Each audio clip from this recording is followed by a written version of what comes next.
जिस तरह से पूरे बिहार में विधायक जिस तरह से भ्रष्टाचार में पूरी तरह से लिप्त हैं, इसको लेकर के आज बहादुरपुर विधानसभा के अंतर्गत हम लोग एक प्रेस वार्ता का आयोजन किए हैं, जिसमें आप सारे साथी को आमंत्रित किए।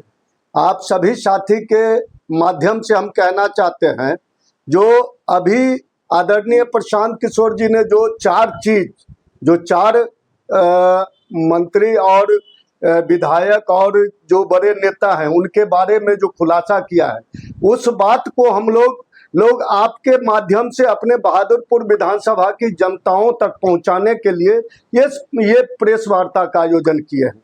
इसमें हम लोग सबसे पहला सवाल करते हैं मंगल पांडे जी पर जब उनको मंगल पांडे जी की पत्नी उर्मिला पांडे जी के अकाउंट में 2 करोड़ 12 लाख रुपया जमा थे 2019-20 के दौरान, तो ये फिर किस परिस्थिति में इन्होंने इनसे आपको दिलीप जायसवाल से कर्ज लिया। सबसे पहला सवाल हम लोगों का ये है, बहादुरपुर की जनता को जानना चाहिए, जब इनके अकाउंट में इतना पैसा था तो किस आधार पर इनको दिलीप जायसवाल जी से उधारी पैसा लेना पड़ा। दूसरा हम लोगों का जो है, सो बिहार के अभी जो उप मुख्यमंत्री हैं माननीय सम्राट चौधरी जी, जो अपने बचपन काल में जो उनके क्षेत्र में सदानंद सिंह जी का हत्या हुआ था, उसके एग्जीक्यूट हैं, और उस एग्जीक्यूट में अपने सजा से बचने के लिए उन्होंने क्या किया, जो उम्र को कम करके हलफनामा दिया और उससे वो सजा से बरी हुए बाल ये करके। तो हमारा स्पष्ट मानना है, और उसके बाद उन्होंने अपने मैट्रिक कब पास किए और किस तरह से वो उच्च डिग्री हासिल किए, ये भी हमारे बहादुरपुर की जनता, हमारे विधानसभा के लोग जानना चाहते हैं मंत्री जी से और उप मुख्यमंत्री जी से।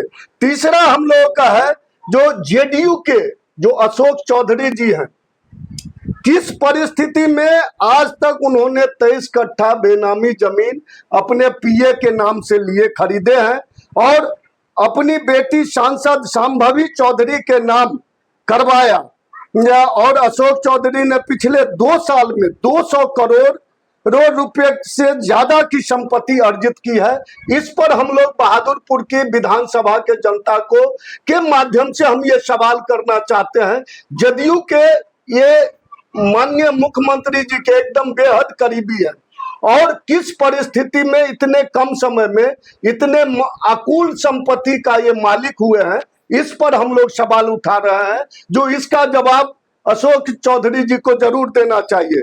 तीसरा है, चौथा जो हमारा है, संजय जायसवाल जी। संजय जायसवाल जी 10 साल तक अपने पेट्रोल पंप के कारण वहां फ्लाईओवर नहीं बनने दिए। फ्लाईओवर ब्रिज के कारण बहुत सारे लोग को कठिनाइयां हुआ। हम ये भी जानना चाहते हैं, बिहार के लोग, बहादुरपुर विधानसभा के लोग जानना चाहते हैं, जो किस परिस्थिति में हमारे जो संजय जायसवाल जी हैं 10 सालों तक फ्लाईओवर को ये किया, और दूसरा उन्होंने पेट्रोल चोरी दी, जो नगर निगम के गाड़ियों में फर्जी तरीके के वाउचर को पेश करके उन्होंने जो बिल को भजाया है, उस पर भी उनको जवाब देना चाहिए। हम आज का जो ये प्रेस वार्ता जो हम लोग आयोजित किए हैं, हम बहादुरपुर की जनता को कहना चाहते हैं, आज हमारे यहाँ हमारे जो माननीय मंत्री जी हैं, हमारे सभी हाई स्कूल के ये अध्यक्ष होते हैं, लेकिन आज तक कहीं हाई स्कूल में एक बैठक नहीं होती है। ये अपने बच्चों के नाम से ठेका का दिलवाते हैं। तो हम ये सवाल करना चाहते हैं आप लोगों के माध्यम से, जो जब इतने बड़े बड़े पद पर बैठे हुए लोग इस तरह से अकंठ भ्रष्टाचार में लिप्त हो जाएंगे, तो कैसे इस बिहार का कल्याण होगा। जब इस तरह का व्यवस्था बनते जाएगा, लोग धन कमाने के लिए ये मानव मूल्यों का जब सौदा करने लगेगा, तो किस तरह से बिहार बदलेगा।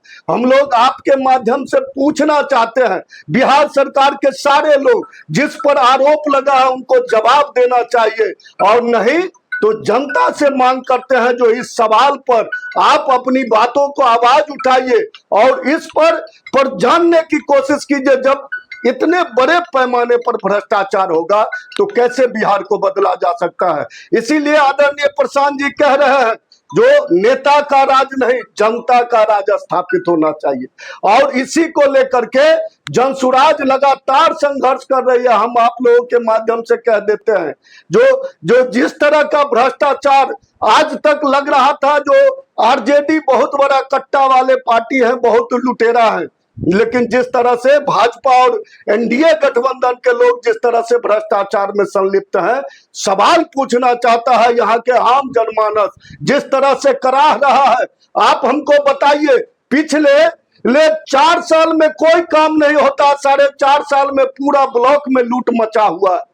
हमारे मंत्री जी का एक शब्द नहीं निकलता है जो जनता इतने परेशानी में, जल संकट में हम लोग बहादुरपुर की आम जनता तबाह त्राहिमाम हम लोग हो गए। हम लोग छोटे जनप्रतिनिधि जितने थे सबको लोगों ने बेइज्जत करने का काम किया, उनको हर जगह प्रताड़ित करने का काम किया, लेकिन हमको उससे तनिक भी मलाल नहीं है क्योंकि मैं उनका जनप्रतिनिधि हूं। मैं नहीं करूंगा तो करेगा कौन।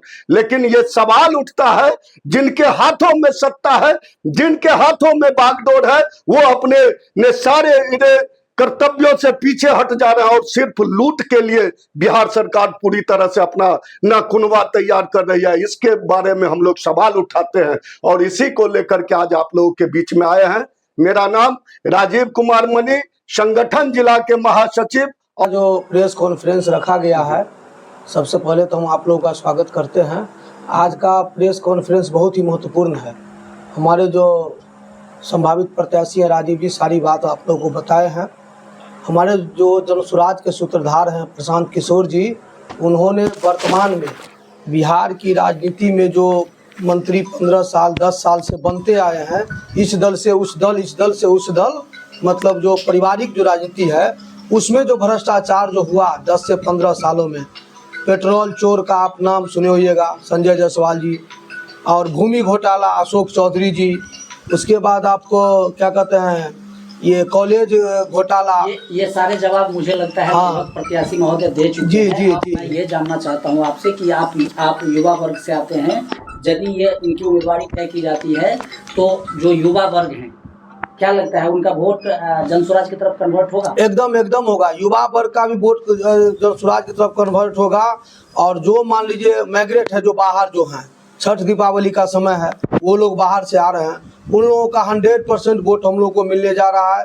प्लस महिलाएं भी हैं, जो बुजुर्ग हैं, हर एक वर्ग, हर एक जाति, हर एक धर्म का वोट जनसुराज को मिलने जा रहा है। इसमें कोई ऐसा कोई व्यवस्था नहीं है क्योंकि वो लोग व्यवस्था करके खुद आएंगे, क्योंकि उनको एक नया प्लेटफॉर्म राजनीति में मिलने जा रहा है। बिहार में जो 30 वर्षों में नहीं मिला, उनको एक नया प्लेटफॉर्म मिल जिससे वो खुद उत्साहित है।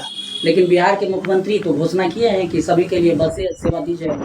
वो तो करेंगे ना, वो तो आज से थोड़ी कर रहे हैं, वो तो प्रधानमंत्री ट्रेन दे रहे हैं।